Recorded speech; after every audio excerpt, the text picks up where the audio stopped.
Remember, if you're training by yourself, I highly recommend keeping these off.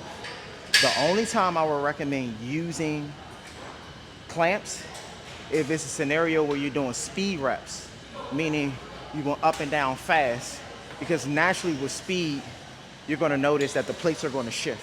But outside of that, training without clamps can be preventative because it allows you to get the weight off without hurting yourself, so you can slide to the left or slide to the right to get the plate off.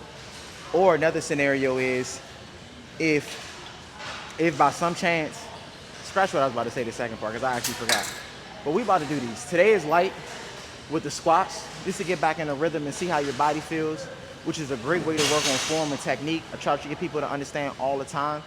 Every day you come into the gym is not about lifting 500 pounds. There's sometimes you need to work on form and technique, and that's something I always consistently do at one day throughout the week when it comes down to my training.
Let's get it.